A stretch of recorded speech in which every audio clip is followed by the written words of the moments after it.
Alan, congratulations. A great win. One of the best home performances of the season.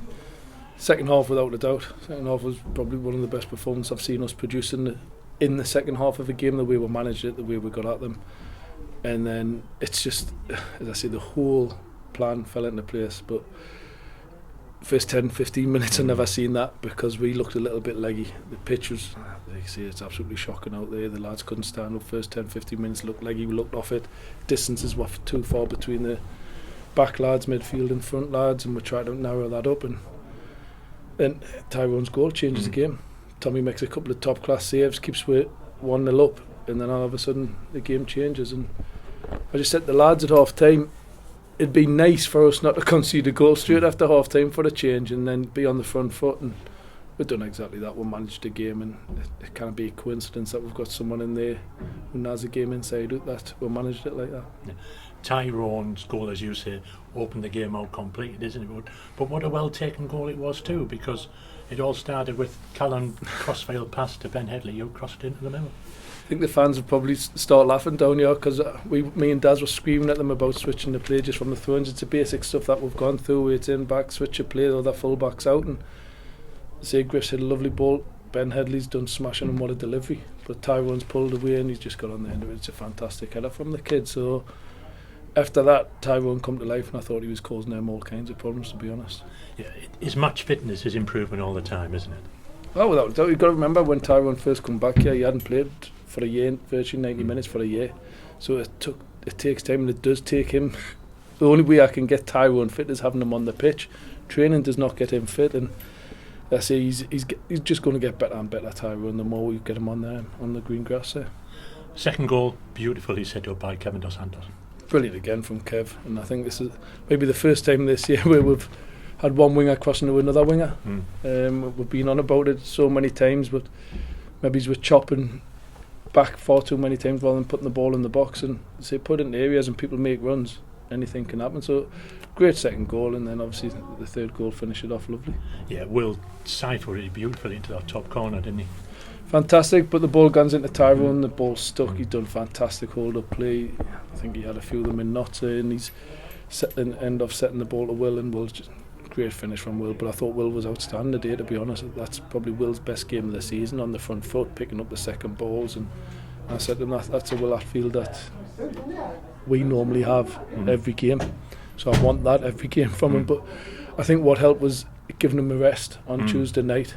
Him and Rosie, I think it needed to be done. The lads needed a fresh. We wouldn't have got these two results if I hadn't freshened it up. So I think it's worked out fantastic for her.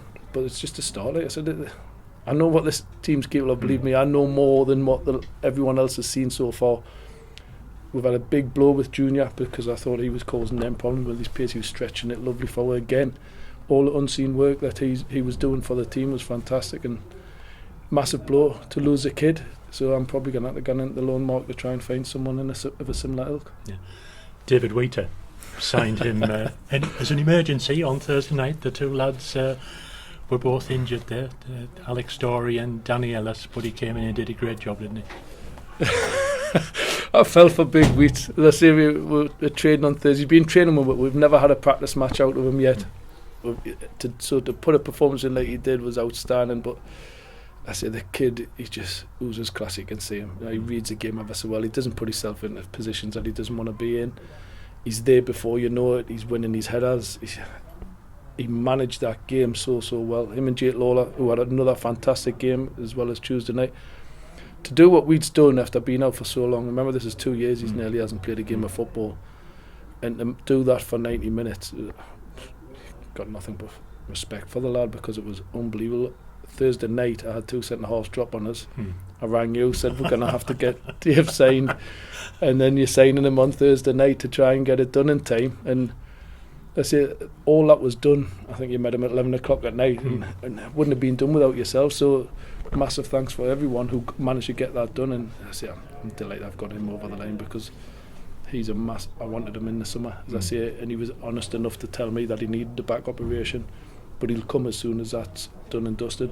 And he's kept his word, and a lot of players would have probably signed and said, look, take the money while I have an operation. Not him, he's a good honest lad, and I think he could be a massive influence for us. And very pleasing as well to keep a clean sheet. Massive. Tommy made 2 fantastic saves. I must admit he made 2 fantastic saves in that first half to keep us, I think it was 1-0 up, or maybe he's even in the game, the first one, then the second one kept us 1-0 up, but he's been different class. Tommy, he's the best keeper I've had here, without a shadow of a doubt. He reminds me of Pete Jameson when I had Pete up at Blythe. Really top draw, very vocal, and he's just going to get better. The kid, he's got plenty of years ahead of him, so pleased that he got that clean sheet, but I think he probably enjoyed having the 2 big lads in front of him today. After the results, we're only 4 points behind the playoffs after today. Long way to go, Ray. Long way to go. But listen, we've got to start looking. We've got to start being positive with what I've got in that dressing room. There's no reason why not. You know, I've done it before. Me and Daz have done it before. We've gone on good runs at the end of the season. But it would be nice. It would be nice to start a season well and then carry it on a good run. But listen, it's been a hell of a turnover this season. We're still not the finished article. I still know what I want. Injuries haven't helped. Losing players haven't helped, whether it be through suspensions or obviously losing Luke Charman's a massive blow. But we've come to terms with that now. Last 4 games have been fantastic, and we've just got to carry this on. For me, the lads have shown the levels today of why we should be up there, and there's no reasons why we shouldn't be.